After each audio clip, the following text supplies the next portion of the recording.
Hi guys, welcome back to my channel. So nama aku Rizky. So kepada korang yang baru dekat sini dan belum subscribe lagi channel ni, jangan lupa untuk subscribe sebab banyak lagi video-video yang menarik yang aku akan share dengan korang. By the way, hari ni aku nak share dengan korang apa barang yang aku akan bawa bila aku nak travel. Lebih kepada apa kamera ataupun apa lighting yang aku bawa, tools yang aku bawa dan semua jenis lens yang aku bawa bila aku nak keluar shooting. Dekat luar lah selain daripada dekat studio aku. Dan ini adalah barang-barang yang aku boleh recommend kat korang dan lighting-lighting yang aku boleh recommend kat korang. Tapi basically fundamental dia simple. Maybe aku akan bagi tahu spec dia, apa yang aku guna, apa yang aku pakai. Tapi korang tak perlu nak beli brand yang aku guna. Korang boleh beli brand yang lain juga. This is like more to recommendation kepada korang. At least korang ada something in mind yang okay, mungkin aku boleh guna this brand ataupun aku boleh guna these tools untuk certain scenario. First and foremost, sorry kalau agak bersepah sikit guys. So ini adalah bag yang aku selalu bawa. Bag ni adalah daripada Mobius. Mobius ni tak silap aku lebih kurang dalam 700 ataupun 800 ringgit. Untuk lighting wise ataupun stand, semua aku letak dekat dalam trolley ni lah. Okay, jom kita pergi pada benda yang pertama. Okay, first kali guys, dekat belakang ni adalah monitor daripada Azopa. This one portable monitor. Sebab apa aku suka portable monitor ni? Salah satunya sebab dia 16 inci. Sebab aku biasanya travel aku bawa 14 inci punya MacBook. Jadi Azopa ni dia 16 inci, 16.1 to be exact. Dekat belakang ni dia ada dia punya stand. Kalau korang nampak kan, scale stand ni. So very easy kalau korang nak letak macam ni ke, ataupun korang nak letak vertical macam ni ke. So sangat-sangat mudah. Dan dia connect dengan Type-C sahaja dekat sini. So kalau korang daripada MacBook, okay, korang masuk je Type-C into here ke Type-C juga. So basically MacBook korang turn on and then MacBook korang tu jadi as a power station untuk onkan this portable monitor lah. sRGB 100% itu apa yang dia claim, tapi aku tak gunakan dia untuk grading, tapi aku lebih gunakan dia sebagai extended monitor supaya aku boleh tengok apa yang aku tengah research ke, ataupun apa yang aku boleh drag and drop daripada folder ke folder. Dan salah satunya lagi aku gunakan dia untuk besarkan timeline aku, lagi-lagi kalau aku mengedit dekat 14 inci punya screen, which is daripada MacBook. Okay, next one ni adalah grey cut, black cut and then white cut. Tapi aku rarely guna dia. Aku kebanyakannya guna kalau dalam kondisi yang betul-betul aku rasa aku perlukan like white balance yang kadang-kadang aku tak boleh pakai mata aku kan, ataupun maybe exposure untuk grey cut kalau aku nak betul-betul proper exposure lah, which is bukan untuk low light punya condition lah, more tu pada high key punya condition lah. But maybe kita cakap pasal grey cut ni maybe dalam segmen macam mana aku set up aku punya kamera. Next one, maybe korang dah pernah tengok dekat video aku yang sebelum ni. This one adalah Sony Zeiss 55 1.8. This is a sharp lens, prime lens. Dia sharp tapi dalam masa yang sama dia ada nostalgic looks, ataupun dia lebih kepada nak kata filmic tak juga, tapi dia ada look yang aku desire lah. 5/5. This one aku always shoot bila aku nak shoot something yang tight ataupun barang-barang yang kecil. For example, kalau aku nak shoot benda-benda yang kecil macam ni, contoh aku nak shoot benda-benda yang kecil macam ni, so aku gunakan 55mm sebab yang pertamanya dia tight, dan yang kedua bila dia tight dia akan nampak ataupun dia akan kompreskan barang ni supaya dia nampak lebih besar. Macam sekarang ni yang korang tengok dekat atas ni aku guna 20mm dan aku guna clear image zoom, so aku dapat lebih kurang dalam 30mm. So that's why korang akan nampak barang ni dia nampak kecil dan biasa sahaja.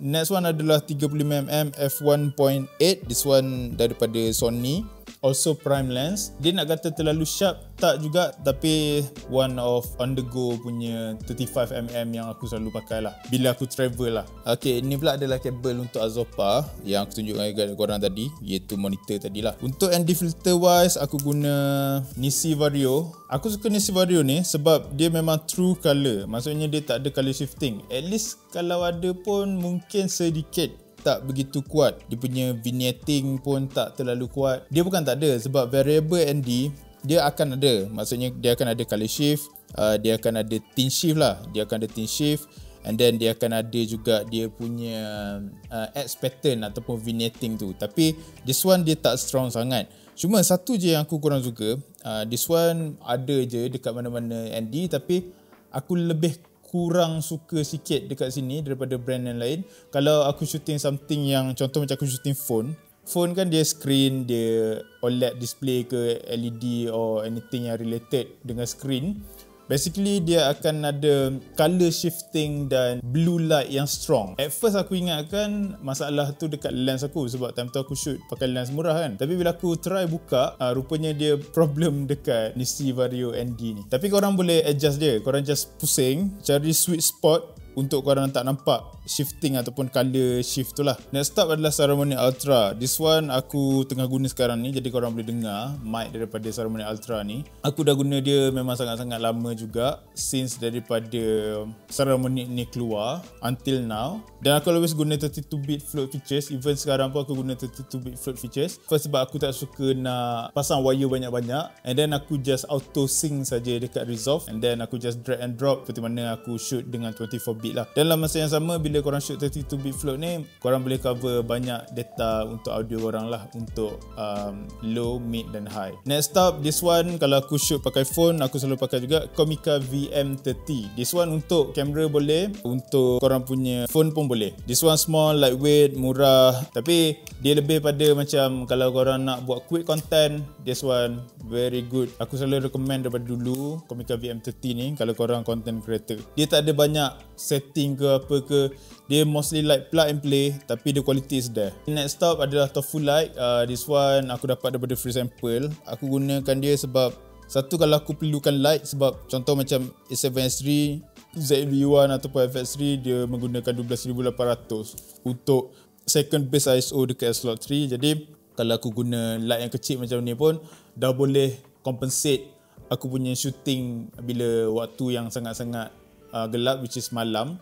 Jadi aku dah tak perlu menggunakan available light kalau aku nak buat depth dengan light. Lighting ni sebenarnya sangat berbaloi kalau korang tahu macam mana nak gunakan dia. So aku always bawa. This one also benda yang sama, light kecil juga. Next one, benda yang memang korang akan ada, cuci lens korang ataupun korang punya sensor kamera. Next stop, this one from Boya.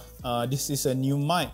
This is Boya Mic 2. Dia lebih dekat dengan Rode Mic 2. This one also ada 32-bit float. Aku suka dia punya bass, sebab Boya ni dia ada bunyi bassy sikit. Maybe this one aku akan review next nanti. Dia datang dengan 2 transmitter, 1 receiver as usual. Tapi this one kalau tak silap aku, korang boleh connect dengan multiple Boya mic, which is yang pakai same receiver macam ni. Next stop, this one adalah iMuto. This one kalau macam korang pakai flash ataupun korang nak gunakan dekat barang-barang yang menggunakan bateri-bateri AA macam ni, aku sangat recommend korang beli. Walaupun maybe korang tak guna langsung, tapi sangat efektif lah untuk korang ada, dan very efficient lah kalau korang memerlukan. Contoh macam bila korang banyak gunakan prop ke ataupun available lighting bukan korang punya, ataupun korang pergi dekat Airbnb ke ataupun travel ke kan, korang nak bateri ataupun bateri dah habis ke, tiba-tiba korang nak mencari, malas nak pergi keluar. So this is one of the alternative yang korang boleh dapatkan lah.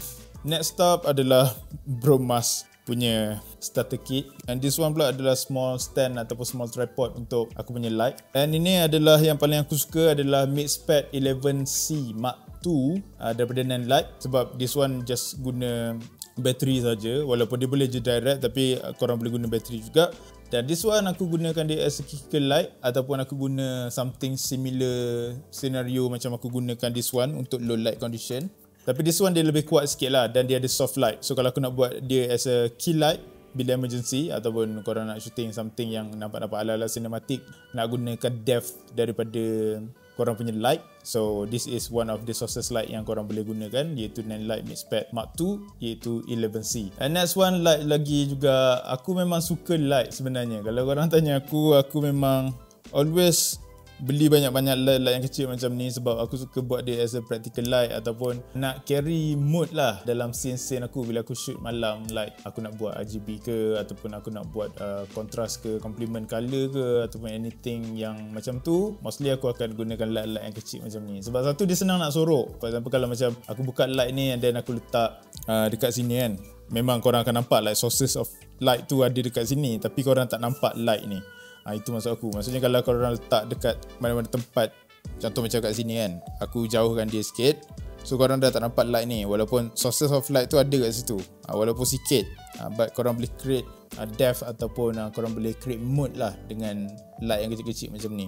mostly for content lah, And then last but not least, apa yang aku selalu bawa bila aku travel adalah the one and only MacBook Pro 14 inch. This one M1 Pro 16GB 512GB. Aku sangat recommend untuk korang yang buat editing foto ataupun editing video, which is korang nak gunakan 4K timeline. Even 6K ataupun 8K still support. Kalau korang guna film punya plugin ataupun korang guna plugin yang berat-berat, kalau korang duduk di resolution 1080p should be fine. Tapi kalau korang duduk di timeline 4K, you should be worry lah. Tapi walaupun dia still boleh handle, tapi aku boleh consider kalau korang more to buat benda-benda yang efek-efek yang banyak, maybe go dengan M4 ke M4 Pro. Aku rasa sekarang ni dah murah sikit dah daripada previously masa awal-awal keluar kan. By the way, apps yang aku guna ni adalah monitor and control daripada Sony. So this one very reliable kalau korang shooting seorang-seorang macam aku shooting sekarang ni, dan korang tak perlu nak tengok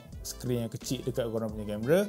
Dan dekat sini dia ada waveform, dia ada many tool like force color ataupun dia ada zebra, disc squeeze kalau korang pakai anamorphic, dia ada aspect marker, dia ada center marker, rotation. Mostly benda-benda yang untuk exposure punya tools semua lengkap dalam ni. Even kalau korang boleh tengok, aku rasa like 0.1 ataupun 0.5 second je dia punya delay, very fast dan sangat senang lah. Tapi kalau korang nak gunakan dia sebagai focus puller, maybe untuk shot-shot yang simple should be fine. Tapi kalau shot-shot yang terlalu kreatif, should be worry lah. Okay, next dan last stop kita akan pergi kepada lighting pula. Kenapa lighting? Sebab kalau korang tanya aku, lighting sebenarnya salah satu benda yang paling crucial kalau let's say aku nak buat scene ataupun aku nak adakan mood.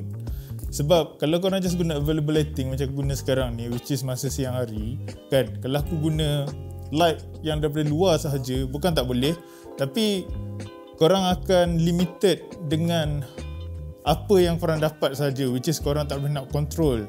Dan kalau korang nak control dengan available lighting ni, which is korang kena control dengan time korang shooting ataupun tempat yang korang shooting dengan light lead yang datang daripada matahari, which is the biggest light in the world lah. Jadi basically aku ada dua light yang aku selalu bawa, dan light ni memang light yang aku rasa baru lagi aku guna. Sebab yang previously aku selalu bawa yang berkabel dan aku rasa dia tak efficient sangat kalau aku nak bawa untuk travel. Jadi yang first one yang aku bawa yang portable juga adalah this one daripada Photolabs. Basically korang boleh guna any brand, but this one yang aku ambil ni Photolabs sebab ya, to be honest dengan korang, yang ni memang diorang hantar dekat aku. Dan aku sebenarnya kalau macam nak buat kerja untuk like real project ataupun betul-betul yang proper, memang aku tak akan bawa light macam ni. Tapi untuk content dan untuk sources of light yang orang cakap yang soft dan watt yang tinggi, macam this one adalah 100 watt. So aku sangat recommend korang cari. Tak silap aku, Godox pun ada keluarkan, ataupun Zhiyun ada keluarkan juga kalau tak salah. Jadi korang boleh tengok juga brand-brand yang lain kalau korang memang jenis yang pakai dekat certain brand saja. Macam this one Photolabs, maybe tak ramai lagi orang tahu dan tak ramai orang kenal, so maybe korang tak biasa dengan Photolabs. By the way, light ni dia boleh connect dengan korang punya phone, which is melalui apps juga. Dan light ni 100 watt yang betul 100 watt. Aku dah pernah try dengan 100 watt yang berkabel yang biasa yang korang pakai tu. Dan actually aku tengok this one dengan that one, aku boleh letak maybe 1 or 2% je yang beza. Maybe sometimes light sana agak strong sikit, sometimes this one quite strong a bit. For example, macam senario sekarang ni, aku tak boleh nak compensate matahari dekat luar sebab obviously matahari dekat luar light dia lagi kuat, dia punya pencahayaan.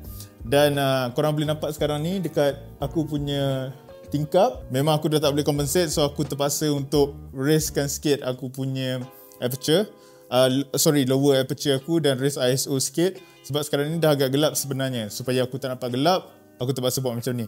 Tapi kalau korang ada light yang macam ni, dia boleh support sedikit untuk feel light. Okay, seperti yang tu kat sini kalau aku buka, kalau korang nak pakai bowen saja pun boleh. Cuma satu je, aku rasa kalau dia buat pakai bowen yang biasa kita pakai tu, mount yang biasa tu, aku rasa lagi gempak lah sebenarnya. Sebab at least korang boleh pakai dengan softbox yang besar tu kan. But yang kecil ni still ada juga jual, kalau tak salah aku, cuma dia terpaksa beli asing lah. Okay, dia ada RGB, dia ada CCT, and then dia ada juga untuk dia punya dimmer lah. Dan dia datang dengan efek juga, which is banyak efek-efek. Korang boleh tengok dekat video aku yang sebelum ni. Maybe next video nanti aku akan share dengan korang pasal light ni lebih lanjut. So aku nak matchingkan dengan aku punya white balance kat ni. Aku pakai 5000, so maybe aku letak around 5000. Basically aku just tengok light ni dengan light yang jatuh, either sama ke tak. And then kat bawah ni korang boleh letak atas stand. Okay, now aku tunjuk kat korang memang real scenario macam mana aku gunakan light ni kalau guna di siang hari, dan nak letak dia as a fill light, which is sebab aku shoot belah shadow, so at least nak fill shadow sikit lah. Kalau korang dengar kipas dia agak kuat sikit lah, tapi kalau korang pakai mic yang macam ni dan letak jauh sikit, aku rasa tak ada masalah.